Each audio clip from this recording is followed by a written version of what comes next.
What's up, guys? Welcome back. We're out here in the garage again with the OBS. I've got a pile of parts. We're going to be working on some maintenance and safety items and a couple of visual upgrades. Hey guys, if you really like what I'm doing, if you want to keep up with my progress on this truck, please subscribe to the channel. But for now, let's get started.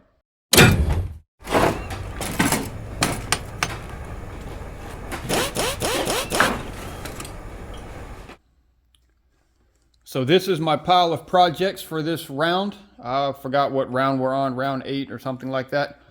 So we'll start from left to right. In a previous video, we installed a reverse camera and I had to run a wire through the floor of the cab. And I didn't have a grommet, so I ordered a set of, just a box of grommets because they were cheap. And this is the plug that we popped out. So we're going to get a grommet in there to protect those wires. We're also going to be installing a 4-light kit. So on these trucks, whenever you turn on the low beams, you just get the inside. And when you turn on the high, I think it's the other way around. Low beams are outside, high beams are inside. This kit will make it so when you hit high beams, all 4 light up. These are not the best headlights.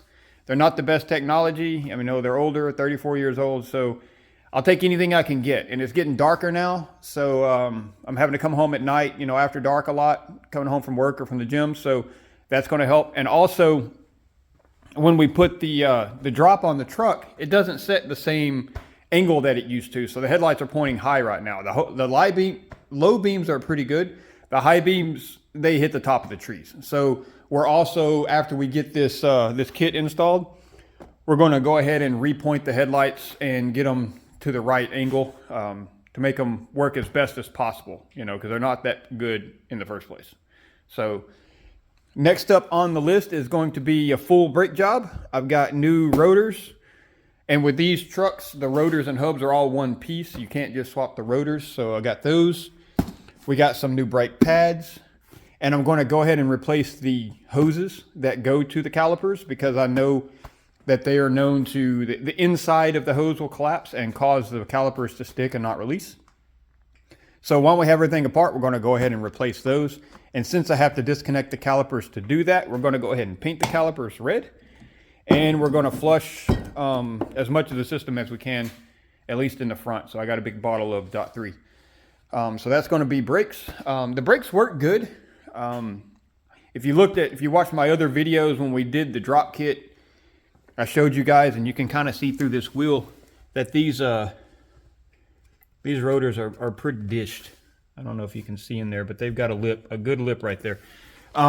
They still work fine. They just, after taking everything apart and putting everything back together, nothing lines up the way it used to. So they started squeaking. So we're going to go ahead and knock that out. Make sure that I got good brakes, good brake pads, everything works. And then last but not least, we're going to install this air cleaner. The factory truck air cleaner I mean, it works good. It's got a little cold air tube on it, but when we get the cowl induction hood on here, it's going to allow for airflow to come in from the top side here. So we won't have to worry about that cold air tube anymore. So I actually got this one. This is the one that we have, is a black crinkle cut with the red. So that's kind of going to be my theme. I think under the hood is going to be black and red because the truck's going to be silver and red with some black accents like the grill and stuff. So I'm going to go with black valve covers and all of that. So we're going to go with this guy and get it put on there for a little visual.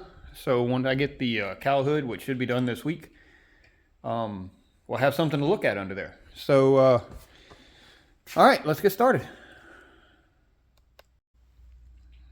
All right, we're going to start off with the light wiring kit. I tried the cheaper, they have like a $20 version online. And when it got here, I opened it up and it was completely missing one of the wires. I don't know.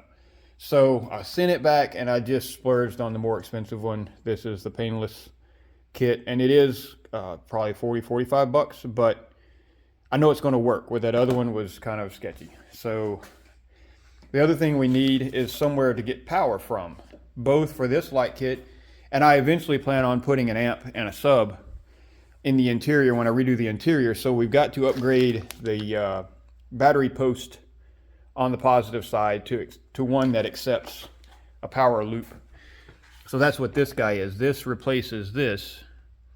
And then it's got this bolt on the end that allows you to put a hoop underneath it. And I'll show you that once we get onto that step. So I'm going to go ahead and get the battery disconnected, get that switched out, and then we'll refresh ourselves on the instructions of this and get it knocked out. And then we'll check it out. All right, looks like it's going to be a 5/16 to remove the factory battery post. And then this guy here, and I'll put links to all of this stuff in the description. This one's a 3/4 inch end wrench to put it back on. I've already removed the nut that holds the loops on there, so we'll get that knocked out real quick and then check it out. All right, next up is going to be this wire kit, and I'm going to hold the instructions up here if you guys want to pause the screen to have a look at those. Basically, you locate the loom that has the wires going to the headlights, which is going to be pretty simple. You're going to mount this relay and fuse to the firewall, or to the fender well here close to that relay, and then you got to route the wires to the right places, and we'll go over that as we move forward. So I'm going to find a spot to mount this up. Got to find the headlights down here. I want to get some light so I can see, and then we'll check it out, check out the result. All right, 13 millimeter is the battery hold down bolt. You got to be careful. There is a ground strap right here to the fender, so you can't go very far with the battery.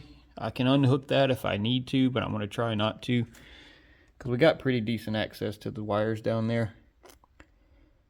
So I'll refresh myself with the instructions again, and then we'll get some T-taps installed. I got to figure out a spot to install this relay as well.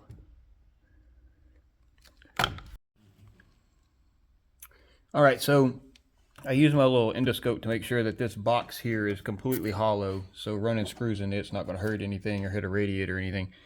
I really wanted the relay inside here just to make it look pretty, but I had no way to drill that way. So the relay is going to go there, and then the fuse is going to go right here below it. So then you're going to put T-taps on this tan wire and green wire that are down there. And then you connect the corresponding colors there.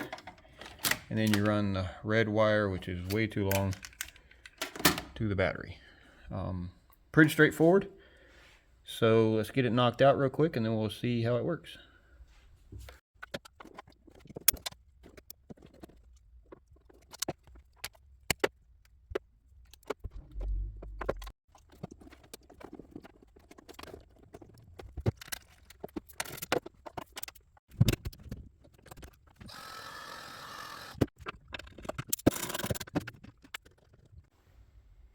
All right, we got a hot wire connected here. I still need to snug that up. Got the battery reinstalled with the hold down. Got the relay and the fuse tucked in back there. And then the T-taps to the headlights. So we should be good. Let's get in there and try it out. Let's see what happens.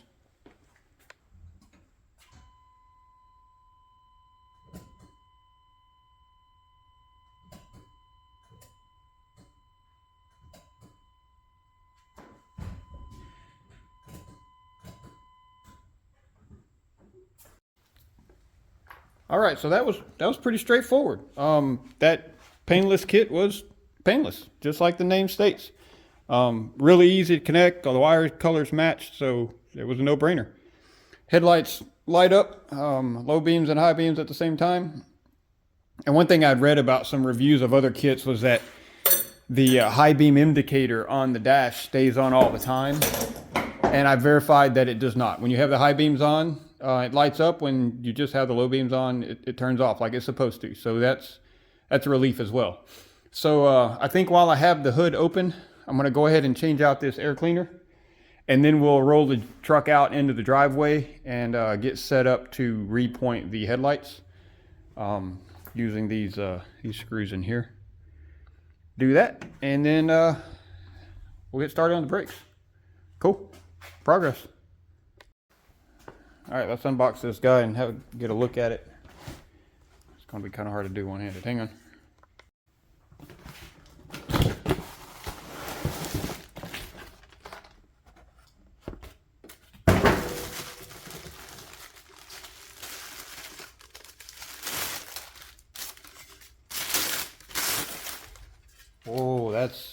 that's pretty. It's a good finish. It's that wrinkle finish.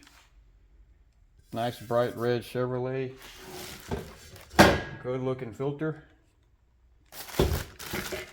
Got the base. Same wrinkle finish. Now we got a parts kit here. I don't know how much of that we're going to use. I know we will need the center screw, but so let's get the factory stuff pulled off, and then we'll see what it takes to get that one put on.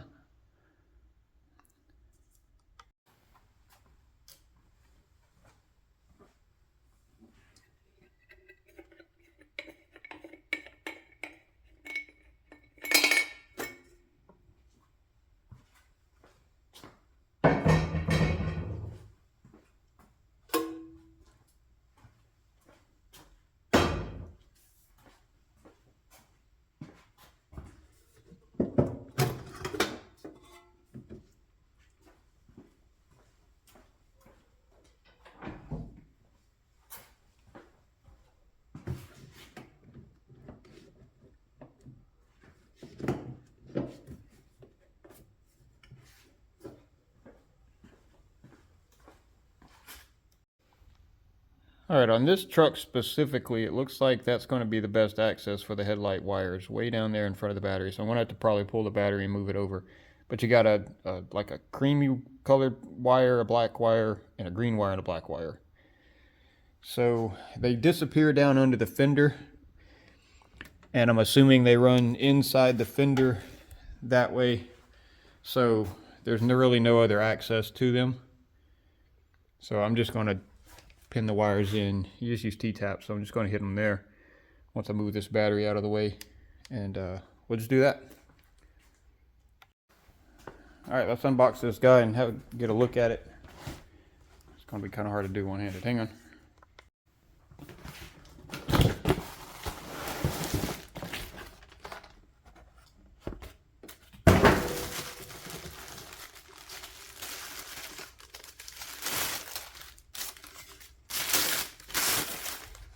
Oh, that's pretty.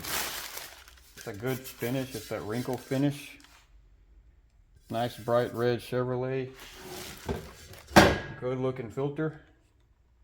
Got the base. Same wrinkle finish.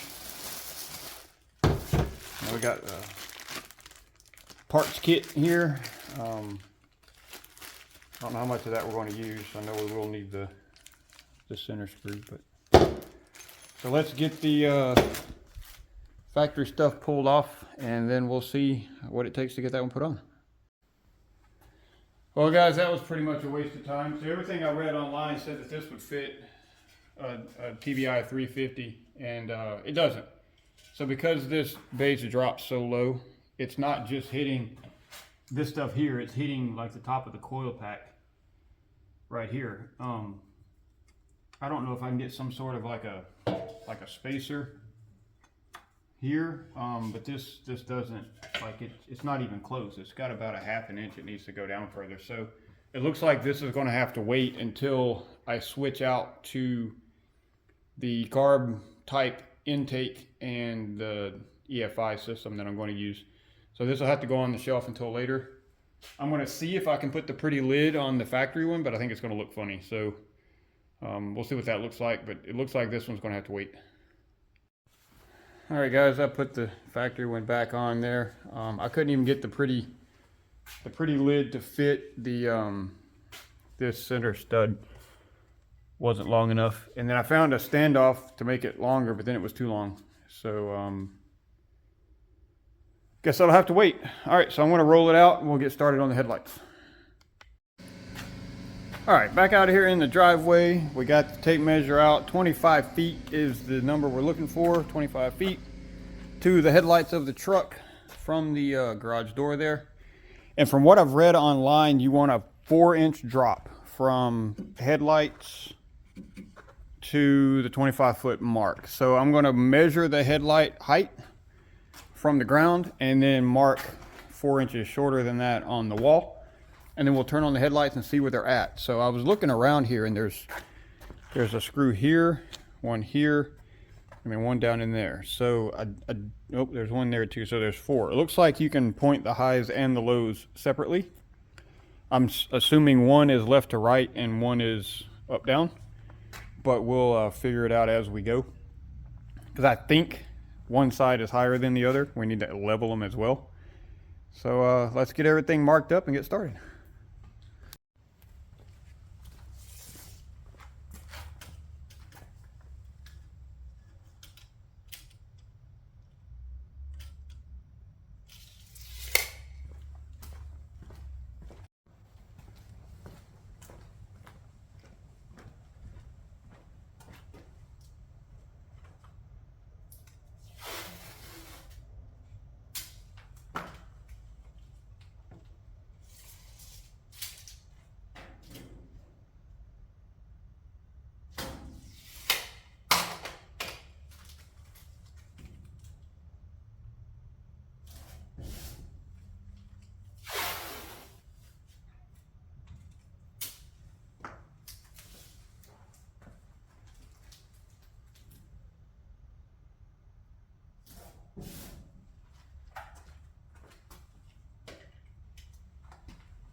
All right, so I got really lucky on mine with my combination of suspension drop and wheel tire combination.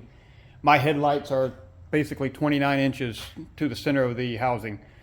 So this first panel of my garage door is 25 inches. So that makes it perfect. So it's got to be below the blue tape. And then for the high beams, it looks like they need to be dead on. So just a little above the blue tape. So 4 inches, it's 2-inch tape. So I'm going to turn them on and see what they look like. Maybe a little more difficult with this. We may have to pull the fuse on that kit real quick so we get the highs and the lows separately. But we'll figure it out. All right, so this is low beam only. And as you can see, they're about, for the top of it is a little higher than the tape. So I need to go down a little bit. And it looks like the right side is higher even more than the left side. Now I don't know which screw does what, so I'm going to try both of them and see how it moves here.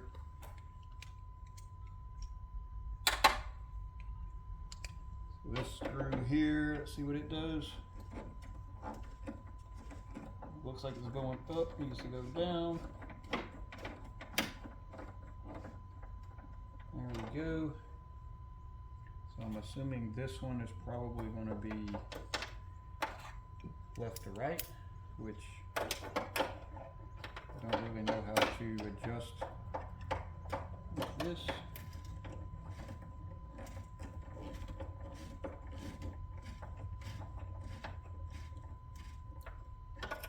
Really look like it's moving much. All right, so I'm going to move the other side down, and then we'll work on the high beams.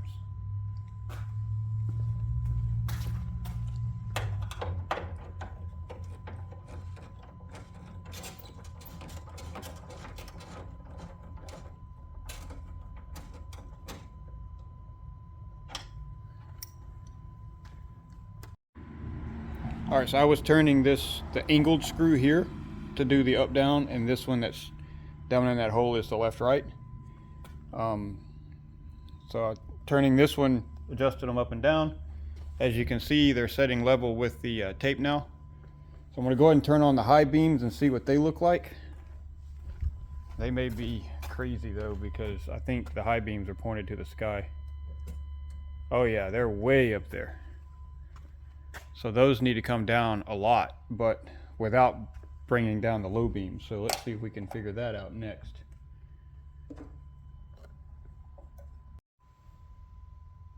So I went ahead and unplugged or pulled the fuse on that kit we just installed so I can just see the high beams. And I'm going to bring those down now.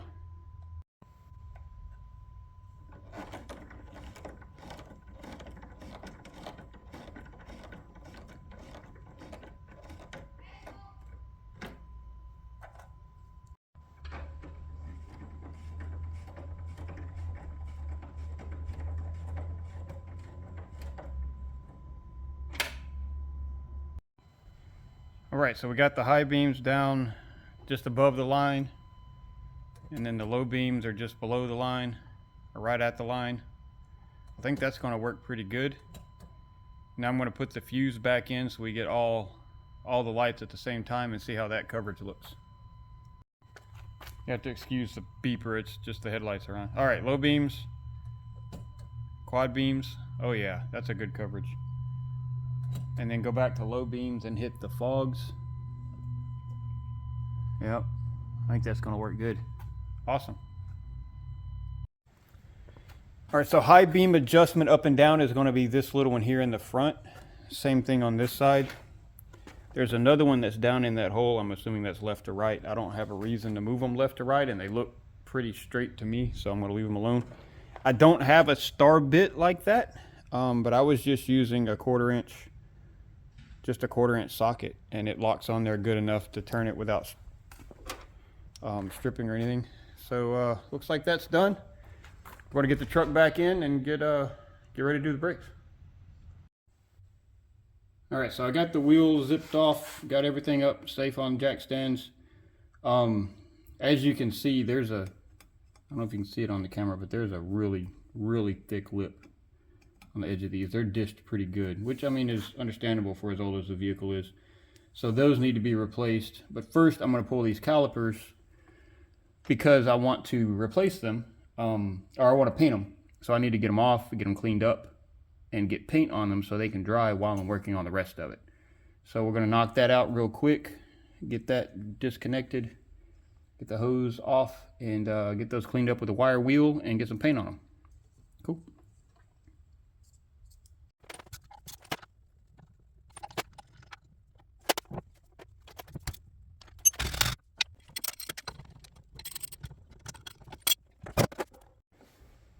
Alright, we got the calipers off.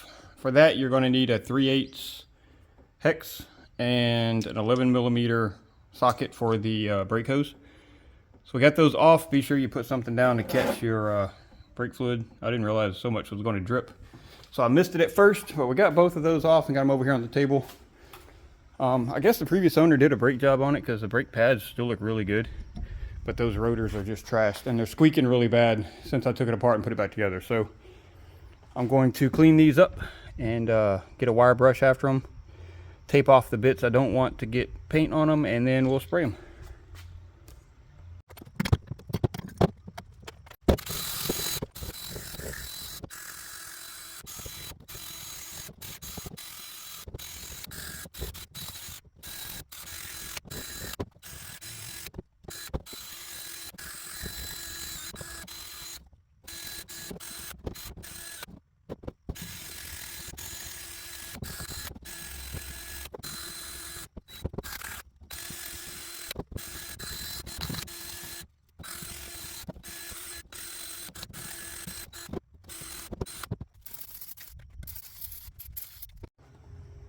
Alright, got them all cleaned up. Went ahead and pulled the slide pins out completely. Covered up the rubber grommets for the slide pins, the bleeder valves, and found some bolts that fit into where the hoses go so that no paint gets inside there. I'm not really going to concentrate much on the back side or the underneath side because you're not going to see it. But I still don't want paint getting in there. I got them set up here at the edge of the garage. I got the fan set up. Just going to kind of blow, not really wind, but just kind of keep the fumes going that way. And we'll see what it looks like. It may be a little cool right now. I did warm up the metal to get it to dry because the brake clean made it sweat. So hopefully it comes out good.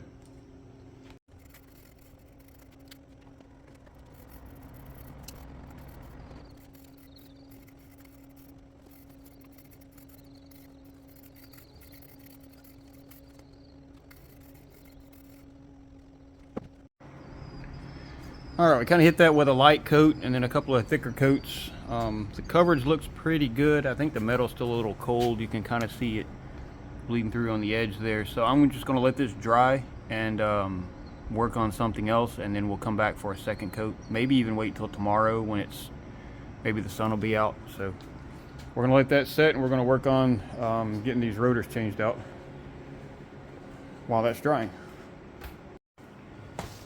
First thing on the agenda is to get the cap off of the nut that's underneath here.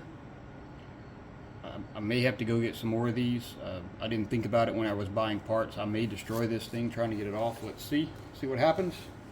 If we can get that off, then there should be a large nut under there that we have to take off to get the hub off. All right, now it looks like we got to remove this cotter pin and then this castle nut. It's pretty grimy. It doesn't grind or anything, but there's a lot of rust in there, so we'll have to clean all that up, clean that spindle up, and then put the new one on. Well, that's kind of scary. I took the cotter pin out and I went to grab this. It looks like a 30 millimeter is going to be the right size, and I just stuck it on here to see if it was the right size, and it literally come off by hand.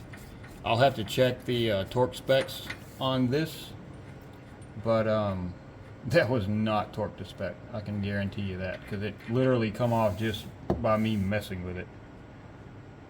So we'll get that out of the way. That should allow, yep. So we got to make sure we don't lose any parts. Outer bearing race, and then the hub.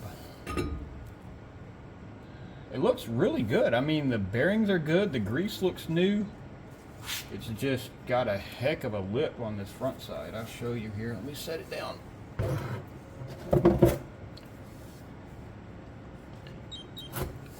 This front edge has a lip on it.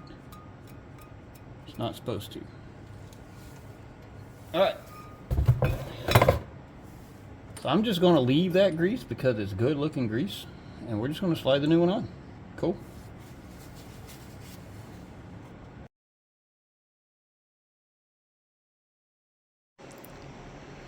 All right, we're back.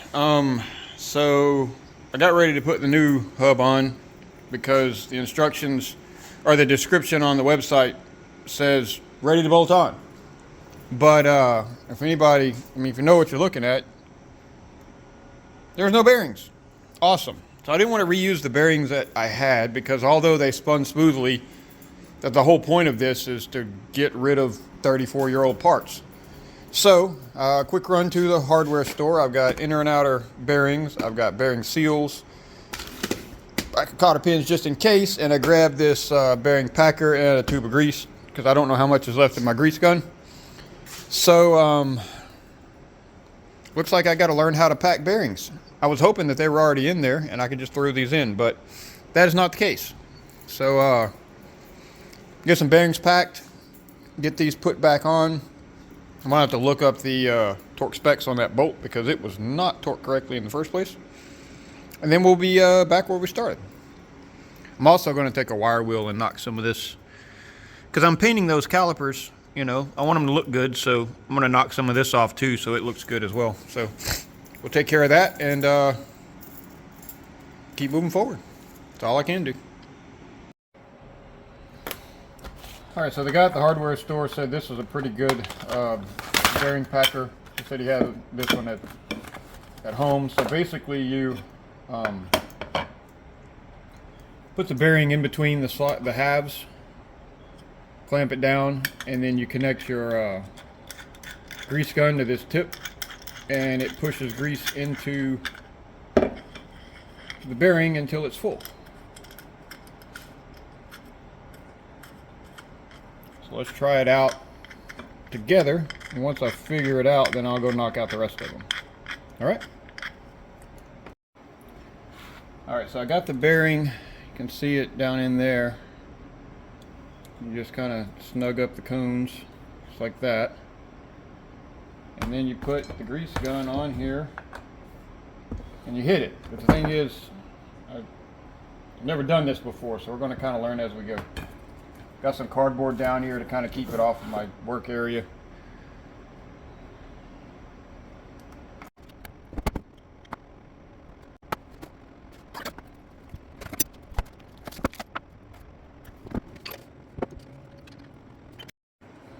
Alright, so we got the new rotor installed, all greased up. So I know I talked a lot of mess about that not being torqued. I went and looked in the book that I have, and it literally says torque to snug, like 12 pounds or some crazy low number, and then back off and finger tight. So I guess it was done right the first time. So we're going to do that again. So I've got the 30 millimeter here. I'll throw that on there, and you're supposed to snug it as you spin the hub, just to make sure that it seats correctly, and then back it off and then finger tighten it until you can line up the cotter pin. And so that's what we're going to do.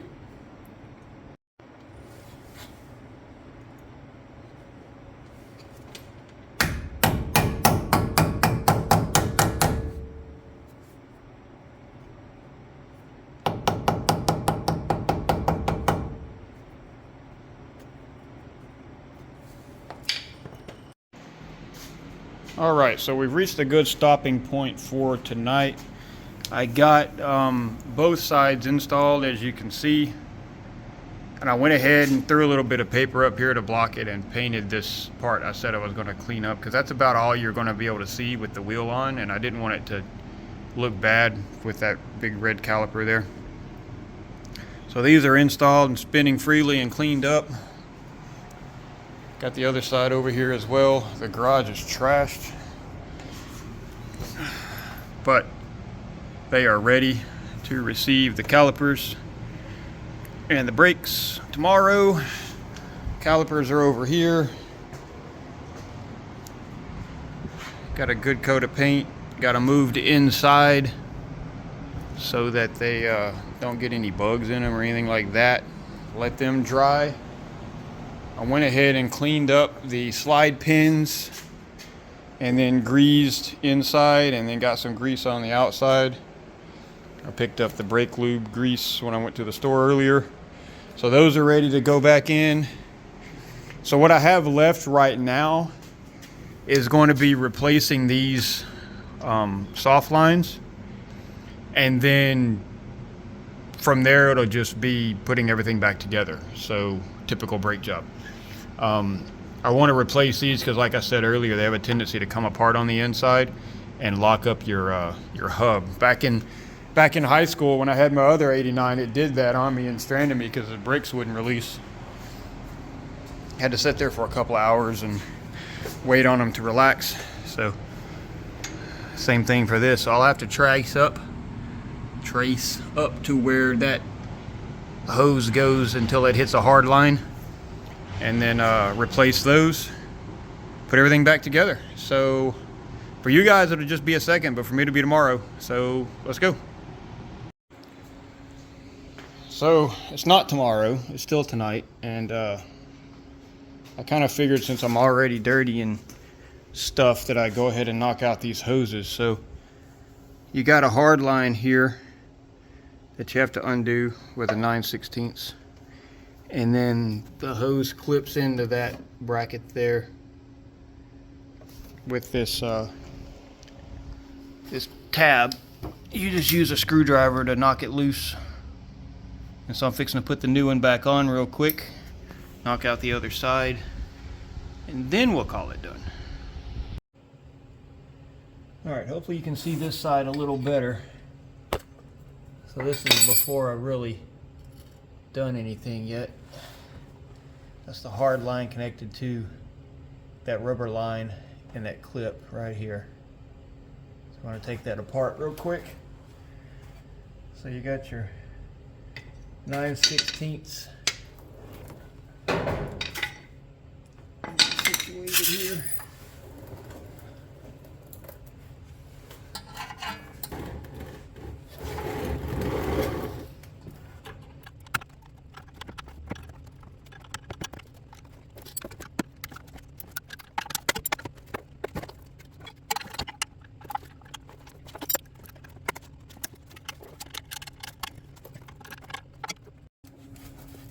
The other thing you got to be mindful of is you have to reuse your banjo bolt here.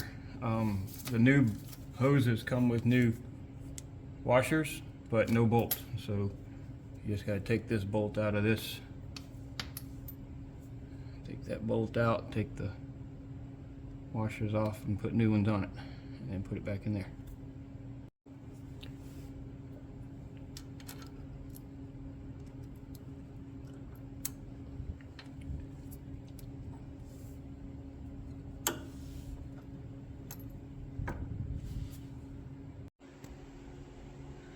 Alright, so I opened up the brake pad kit that I got from Bosch, and it comes with everything to rebuild these calipers. The inner seals, the caps, the outer caps, everything. So they're not really dry yet, but this is the bottom side, so it doesn't matter if I scratch it up, it's not going to be seen. So I went ahead and dug the seals out of in here, and that's the, see, this one was ripped up pretty bad. So I'm going to pop these new seals in and then pop these caps on. I don't know if there's seals. I think there's seals on the other side too, so we'll have to flip them over. I'll get those popped in and then finally leave this alone so it can dry, and then we'll install them tomorrow. All right, still not tomorrow. I'm impatient. Paint was dry enough. So I got the calipers installed, got everything reconnected on both sides. Good progress. So I got my little one-man bleeder here set up. Try to bleed these lines. Kind of weird that, I guess having those hoses disconnected, it completely drained the brake reservoir. But it made it easy to clean all the crud out of the bottom. So now I'm going to put some fresh fluid in there and start pumping until we get clear liquid coming out of this hose into that little container and no bubbles. So let's do it.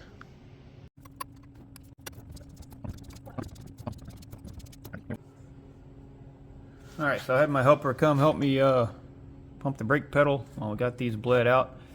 These bleed valves were completely clogged. I had to take them off and ream them out, clean them out with compressed air and brake clean. That made it a lot easier. So it shot like a geyser up in here when it popped loose. But we're good now. It looks like I'm going to go ahead and put the wheels back on, and then we'll see how it looks.